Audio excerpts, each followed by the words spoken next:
Bien, nous voici arrivés à ce que je souhaitais vous raconter depuis le début, un futur optimal possible pour l'humanité. Avant ça, je vous conseille d'avoir vu les 4 vidéos précédentes ou parcouru le site web, dont le lien est en description. Autrement, ce futur du 26e siècle pourrait vous surprendre parce que sur certains points, il est en rupture totale avec ce qu'on a connu au cours de l'histoire, donc ça demande des prérequis théoriques avant de s'immerger dans la chose. Mais si vous êtes toujours là, je vous laisse donc profiter de la narration, qui pour cette vidéo ne sera pas illustrée. J'y réfléchis pour une version ultérieure. L'espace commentaire est là pour partager vos impressions, et on se retrouvera dans de prochaines vidéos, tweets ou live, car il y a quand même encore beaucoup à dire. Je vous souhaite un bon visionnage ou une bonne écoute.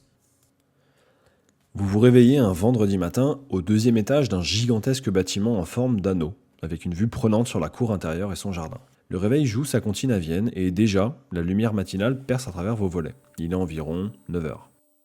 Peut-être avez-vous connu une soirée mouvementée la veille, abattu du travail jusque tard dans la nuit, ou participé à un repas du voisinage. Toujours est-il que vous vous levez mollement, malgré une forme certaine. Vous dégagez entièrement le passage pour les puissants rayons du soleil et prenez un bol d'air frais en observant les personnes à qui c'est le tour d'entretenir le potager intérieur ainsi que les arbres qui donneront bientôt leurs fruits, à coque ou non. Si le cœur verdoyant de votre bâtiment bat au rythme du vent et accompagne votre réveil autant par le bruissement des feuilles que par le chant des oiseaux, l'anneau périphérique, tout de verre et d'acier, est bien plus calme. La façade est éclatante et au sommet, une surface photovoltaïque participe silencieusement à l'alimentation des batteries et foyers. Dès le début de la semaine suivante, ce sera à votre tour d'aider à entretenir cette masse végétale centrale, et durant tout l'été, la main-d'œuvre se verra mobilisée pour tirer le meilleur de ses plants et de ses jeunes arbres. Les noyers se sont montrés particulièrement généreux l'année dernière, et vous souhaitez évidemment que le phénomène se reproduise. Vous retournez un moment vous prélasser dans l'immense lit et vous étirez dans tous les sens, puis d'un bond, partez vous habiller pour faire un tour en ville. Ce matin, vous jeûnerez et ne profiterez d'un bon repas que ce midi à la cantine extérieure. Descendu au rez-de-chaussée par l'échelle murale, vous passez saluer vos grands-parents, sortez rapidement votre téléphone pour confirmer à vos enfants que vous assisterez bien au dîner de ce soir, puis prenez votre vélo et commencez à pédaler. Les visages familiers se succèdent et au début, les arrêts courts sont fréquents pour échanger quelques mots avec vos connaissances. 2 d'entre elles profitent de leurs vacances et une 3e s'apprête à partir dans l'entrepôt où elle travaille en vue de s'assurer que tout sera prêt pour la réception hebdomadaire des colis de la ville le lendemain. Puis, vous partez enfin. Ici, les villes s'apparentent à de grands organismes structurés autour du végétal, composés de pierre, d'acier et de verre. Elles hébergent en moyenne 80 à 100 000 individus, à savoir que certaines descendent en dessous, mais que 3 d'entre elles atteignent 400 000. Elles s'organisent selon des blocs d'environ 8000 citoyens, chacun comprenant des anneaux tels que celui où vous vivez, des appartements plus classiques ou des maisons individuelles. Chaque ville possède sa propre identité architecturale, inspirée de sociétés antérieures depuis les toits jusqu'aux luminaires ou façades des bâtiments municipaux. Ainsi, selon le lieu où vous vivez, vous pourrez très bien vous balader dans un centre-ville d'inspiration haussmannienne, japonaise ou aux décorations plus subtiles et comportant des azuleros, comme c'est votre cas. Dans la ville comme à l'intérieur des bâtiments, la philosophie du Greasing the Groove figure au centre de la pensée citoyenne. Ce concept, qui se définit comme une activité régulière qui stimule le corps tout au long de la journée durant de courts laps de temps, représente le meilleur atout mécanique pour une santé physique optimale et une longévité de fer. Cela explique en partie pourquoi la population actuelle des seniors affiche une forme physique et une santé moyenne auxquelles peu de sociétés ont la prétention de se comparer. Pour cela, les échelles intérieures constituent un élément parmi tant d'autres, permettant de maintenir la mobilité articulaire et la force musculaire de chacun. Ce matin, vous êtes descendu par celle-ci, mais peut-être remonterez-vous par les marches ce soir. Toutes les villes sont taillées pour la marche et le déplacement en engins personnels, électriques ou non. Elles comportent également de vastes bâtiments comme cet anneau, à larges terrasses étagées, ainsi que des murets, structures artistiques et autres créations interconnectées ou non, pouvant pour la plupart être escaladées ou franchies, rendant également hommage à la discipline du parcours, qui remonte aussi loin que les années 1990. Certaines salles de classe situées en hauteur se veulent accessibles à pied, mais aussi par l'escalade, et certains bâtiments, comme des salles de concert, possèdent à cet effet des accès plus escarpés que de simples escaliers. Cela rappelle que l'humain reste un primate, et qu'il peut compter sur ses jambes comme sur ses bras pour se déplacer, et les bénéfices sur la santé ainsi que le développement moteur des jeunes sont sans appel si l'on compare les chiffres à ceux du XXIe siècle. Les villes sont conçues pour que tout commerce, service ou professionnel de santé soit accessible en moins d'1 heure. Si toutefois votre ville ne peut vous fournir ce que vous cherchez, alors des transports interurbains vous y emmèneront en un peu de temps. Si j'ai mentionné le fait de déjeuner à la cantine le midi ou d'éventuellement avoir participé à un repas du voisinage la veille au soir, c'est parce que les stands extérieurs offrant des repas à emporter sont nombreux et qu'on les appelle communément des cantines.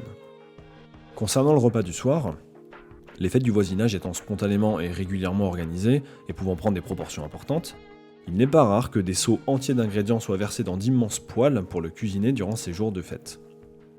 Votre culture fait que la cohésion sociale constitue une caractéristique fondamentale de la vie courante, et ces repas du voisinage représentent une excellente façon de maintenir le lien avec vos plus ou moins proches.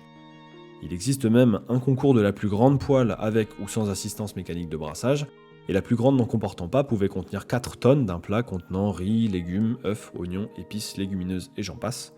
C'est près de 15 000 personnes venues des villes alentours qui se sont régalées un soir du 5 février 2565. Et pour les amateurs d'histoire antique, ce plat constitue un héritage de ce que cuisinaient certains ouzbeks ou tadjiks avec leur plov.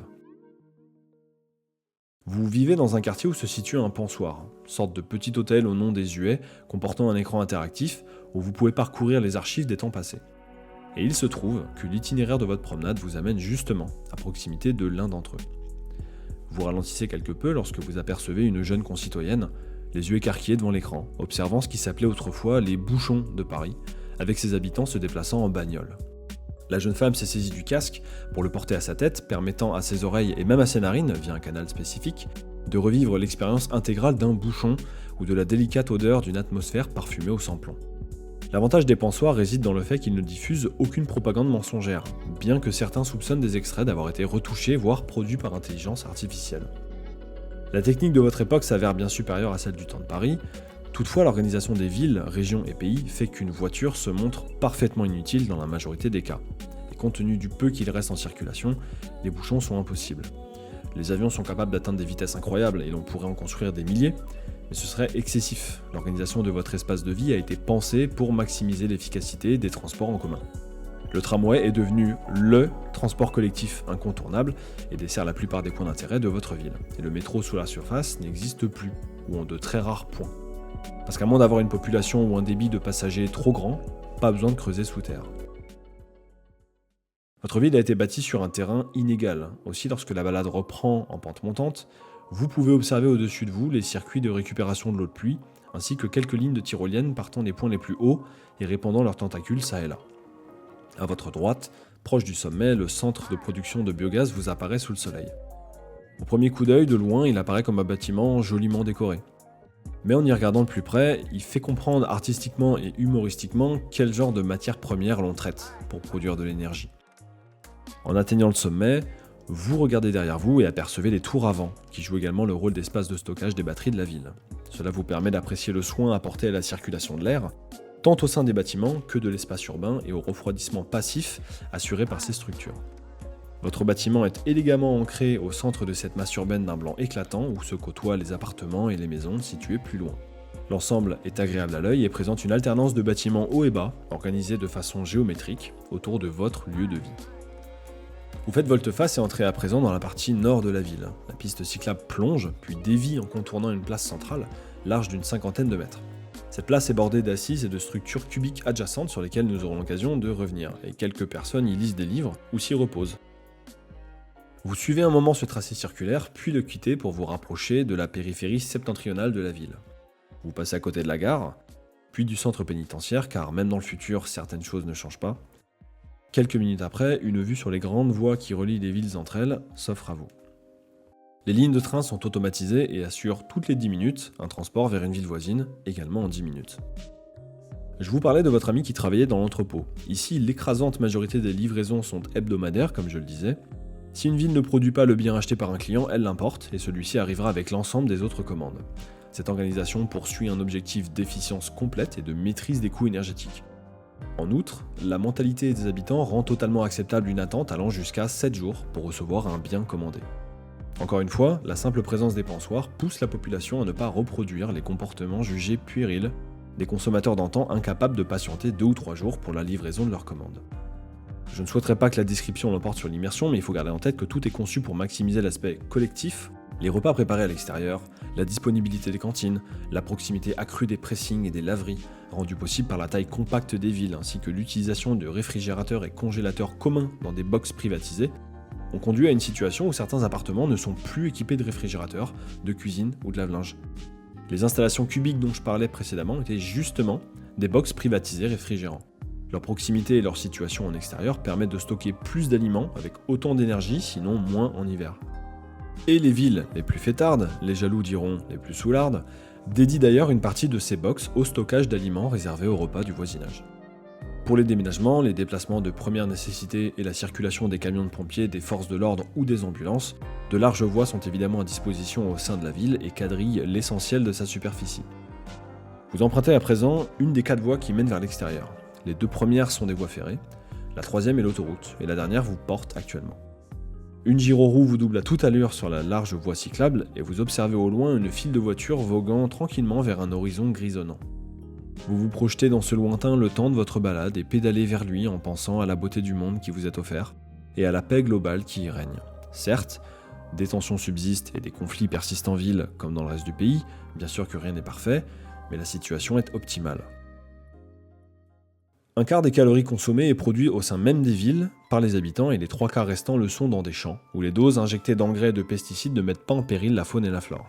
Pour une population qui de toute façon reste contrôlée, car la grande force de votre société est sa capacité à ajuster ses caractéristiques sociétales en fonction de ses besoins. La population étant une caractéristique comme une autre ayant ses facteurs de croissance ou décroissance, il est possible de maintenir une homéostasie démographique, gravitant autour de 50 millions d'individus, sans contrainte et sans mesures dystopiques. Quand vous rentrerez, vous irez travailler en tant qu'agent d'entretien des voies ferrées, puis vous jouerez probablement à la pétanque, ferez une course de karting sur le circuit du coin, jouerez aux jeux vidéo ou que sais-je, pour compléter votre soirée. Au contraire de certaines époques révolues où le monstre économique poussait à la croissance à tout prix, ingérant tout sur son passage pour tout monétiser, la majorité des biens et services sont désormais des valeurs passives, c'est-à-dire qu'ils ne s'achètent pas et n'entrent pas dans le circuit économique. C'est l'un des grands paradigmes de votre temps, tout ce que vous cherchez se trouve en l'autre. Et le critère humain le plus important pour des transactions économiques justes et transparentes, à savoir la confiance, se veut ici maximisé car tout le monde se connaît au mieux et chaque ville s'entend avec les autres. Bien ou mal, mais elle s'entend. Il n'existe plus de monde démesurément grand où côtoyer son député, son président, voire son sultan est rare. Tout le monde peut physiquement mettre la main sur n'importe qui en moins d'une journée, et il s'agit d'une façon de parler bien entendu. Et l'humanité entière vit sur environ 1/100 de la superficie totale des continents, autour de la Méditerranée. Aller d'un bout à l'autre du seul pays de l'humanité prend 4 heures en train. Les rapports de distance sont grandement revus à la baisse, et tous les artifices permettant aux humains de conserver un lien dans un monde démesurément grand, visio, téléphone, métaverse et j'en passe, sont devenus inutiles ou bien moins nécessaires, par la seule maîtrise des caractéristiques sociétales, ici la superficie de la société. Finalement, tout est question d'efficacité et d'équilibre. Les villes ne sont pas les mieux rafraîchies, ni les plus efficaces pour récupérer l'eau de pluie, ni ne sont les plus belles ou les plus pratiques pour le parcours, le jardinage ou l'acheminement des biens achetés. Mais elles font tout cela du mieux possible et le font quand même très bien. Et l'espace occupé par votre pays permet d'accéder à l'océan, la mer, la montagne, la forêt et toutes les activités qui y sont associées. L'énergie provient majoritairement du solaire, réalité encore une fois permise par la maîtrise de l'évolution démographique, mais compte également sur l'hydroélectrique et le biogaz, produit par les déchets organiques, dont les déjections humaines, d'où la fresque murale humoristique de tout à l'heure. La santé de chaque individu est également préservée au mieux grâce à un levier que les sociétés prospères d'avant la fracture, l'événement qui a marqué une véritable disruption et un avant-après sociétal mondial, n'ont jamais su acquérir, et que vous connaissez bien, le contrôle des caractéristiques sociétales. Le fonctionnement des sociétés prospérant autour des années 2000 générait tellement de facteurs de risque pour la santé des individus, de par leurs caractéristiques sociétales bancales, que les chiffres des pathologies mondiales tutoyaient le ciel. Et, au sein de cet environnement imparfait, des PDG multimilliardaires prétendaient vouloir guérir le monde. Mais, avait répliqué une personnalité de leur époque, avant de vouloir guérir le monde, cherchez d'abord à ne pas le rendre malade. À l'heure actuelle, la vigueur à tout âge et la sobriété dans la consommation constituent des notions bien plus valorisées que la réussite professionnelle et l'exubérance. À cet effet, certains amateurs d'histoire ancienne de votre ville ont créé un slogan parodiant une citation de Jacques Séguéla. « Si à 50 ans t'as pas un Solex, t'as raté ta vie ». Le système économique revêt la forme d'un municipalisme fédéral. 10 fédérations gèrent les quelques 500 villes existantes et sont elles-mêmes sous le contrôle d'un État de droit. Chaque ville dispose de sa propre autonomie monétaire et la création monétaire est désormais sous contrôle démocratique, échappant ainsi aux mains des banques de dépôt comme cela pouvait se faire des siècles auparavant. Le libre marché total a été abandonné, ainsi chaque projet de création d'entreprise doit passer par une commission d'attribution de fonds. Ses membres sont élus démocratiquement et cette dernière débloque les fonds sur autorisation de la fédération dont dépend la ville. Il n'existe donc plus de capitaliste au sens personne qui détient le capital et qui peut librement l'investir pour en tirer un profit maximal, pouvant amener sur le marché idées et produits de façon dérégulée. Seuls les projets artistiques ne tombent pas sous la coupe de ce fonctionnement et dépendent du bon vouloir de chaque âme qui se sent artiste. Par ailleurs, le système politique relève d'une démocratie représentative avec possibilité de révocation. En effet, l'idée d'une vertu incarnée par une seule tête politique capable de diriger toute une population n'a pas fait long feu, tout comme l'idée d'un groupe détenant le pouvoir absolu. Vous revenez de votre promenade. Le vélo est rangé, et la gyroroue que vous avez croisée une deuxième fois sur le chemin du retour vous a terriblement donné envie de participer à la course tout-terrain organisée ce soir. En patientant, vous vous arrêtez à une des cantines pour prendre un copieux repas et croisez un voisin qui apporte ses bouteilles en verre pour les déposer à la consigne. Car ce que permet le contrôle des caractéristiques sociétales, c'est aussi cela, un monde où les contenants en plastique ont été éradiqués. L'après-midi se verra partagé entre vos obligations salariales, quelques appels professionnels à passer, et cette course qui vous donne de plus en plus envie. Après celle-ci, vous prenez une douche et participez au dîner de ce soir. À cette occasion, vous apprenez qu'un vieil ami de votre famille a programmé sa fin de vie pour la semaine prochaine. La nouvelle vous attriste évidemment, mais son état de santé malheureux vous fait admettre qu'il s'agit sans doute de la bonne décision. Du peu de sujets qui restent tabous, la mort n'en fait pas partie. Le processus de fin de vie finement réglementé permet à des milliers de personnes chaque année de s'en aller dans la dignité. Le repas de ce soir est bien silencieux et ne s'égaye que bien peu, alors qu'autour de vous, les lumières s'allument. En ce moment, les réserves d'électricité sont confortables. Ainsi, cette nuit, de nombreuses personnes se retrouvent dehors pour se promener et profiter de la lumière crépusculaire cédant progressivement sa place aux vives lueurs de la ville, qui offrent des promenades somptueuses. Aux côtés des fresques phosphorescentes et des lampadaires, des bâtiments s'allument et déploient des veines lumineuses entre leurs étages. Des résidences voient leurs enseignes s'illuminer et la mairie déploie un jeu de couleurs impressionnant. Votre ville change complètement de visage pour cette nuit. Puis le soleil se lèvera sur une nouvelle journée qui lui rendra son charme diurne et la comptine des jours continuera. Je dois évoquer le dernier point qui fait que cette société ne se définit pas que par son présent ni par sa capacité à exercer un contrôle quasi complet sur l'avenir, en dehors des caprices météorologiques et cosmologiques, mais aussi par son passé. La fracture, qu'est-ce que c'est ? Cet événement survenu en 2027 marquait la dernière limite fixée par le GIEC pour inverser les effets du changement climatique et désormais dépassé. À ce moment-là, les tensions politiques internationales étaient à leur comble, et cela s'accompagnait d'une angoisse à son paroxysme au sein de la population mondiale. Depuis plusieurs années déjà, divers essais et manifestes avaient été publiés et proposaient une alternative pour l'avenir afin d'endiguer tout ce qui menaçait la survie de l'humanité.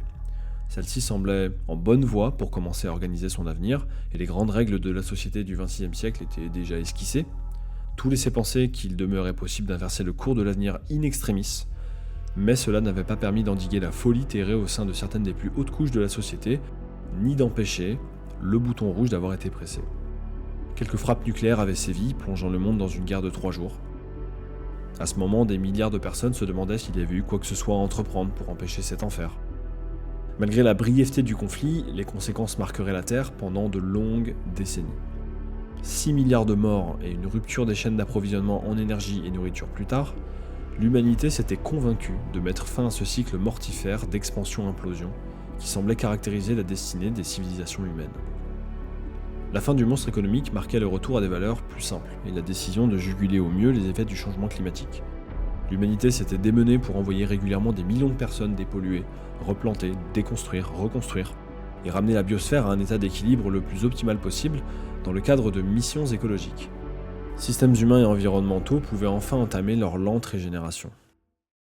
Des espèces animales s'étaient éteintes, les insectes pollinisateurs avaient échappé à l'extinction de justesse, la faune sous-marine était bien meurtrie, le climat se voyait irrémédiablement altéré, des paysages avaient été détruits à jamais, mais la vie reprenait peu à peu, d'une façon qui n'avait pas été observée depuis les tout premiers mois de la pandémie de Covid-19. Les négociations quant au choix du territoire futur occupé par l'humanité avaient été très ardues. De nombreux scénarios d'établissement avaient été soumis à un vote du Conseil mondial de 2040. Se ferait-il sur un continent, voire deux, ou seulement sur une portion de terre continentale ? Finalement, l'Amérique, l'Afrique, l'Asie et l'Océanie avaient été désignés comme ZRP, zone de régénération prioritaire, pour leur potentiel à recréer une grande biodiversité, et le bassin méditerranéen avait été choisi pour établir le pays de demain. Nous voici en août 2576, 2 mois après votre promenade à vélo. Toutes les villes d'antan n'ont pas été déconstruites, ainsi la Terre accueille en plusieurs endroits de sa peau les ruines d'anciennes mégalopoles des temps jadis, qu'il est possible et même crucial de visiter pour la plus grande prise de conscience possible de ce à quoi a pu ressembler le passé de l'humanité.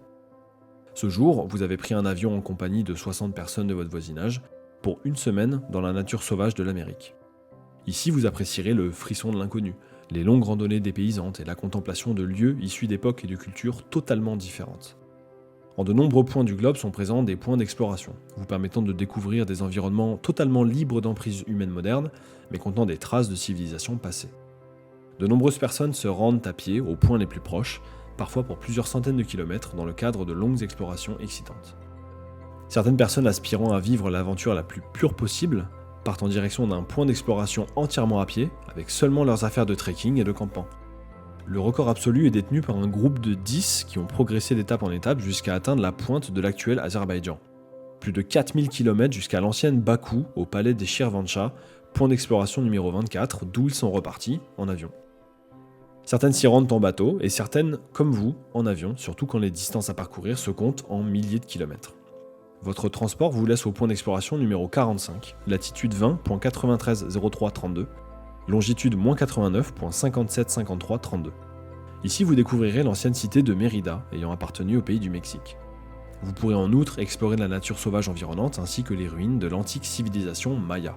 C'est ce que vous faites durant un couple de jours avec votre groupe. Le premier vous amène au contact des structures familières de Mérida. Vous y retrouvez l'acier, la pierre, le verre et les hauts bâtiments semblables aux vôtres. Toutefois, le végétal s'est impitoyablement répandu sur toutes les surfaces. La tristesse de ce que des siècles d'abandon ont engendré sur cette ville s'empare alors de vous lorsque vous comparez sur votre téléphone à une photo de sa prime jeunesse.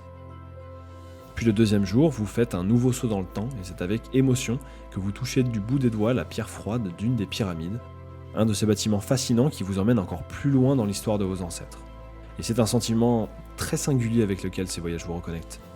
Faire partie d'une culture humaine unique et riche, et aux racines innombrables décuplant chacune cette richesse identitaire. De retour au camp, près du feu, vous échangez tous sur vos premiers jours et votre excitation atteint son paroxysme lorsque le guide vous annonce qu'il est temps de se plonger dans le passé en se servant de vos oreilles. Alors, il pose une enceinte sur la table et commence à jouer des enregistrements réalisés il y a si longtemps. Vous écoutez attentivement des échantillons audio recueillis du temps où Mérida était encore vivante. Et quelques-uns parmi vous ne peuvent s'empêcher de verser une larme en écoutant certains passages particulièrement poignants. Le monde semblait tellement différent à cette époque.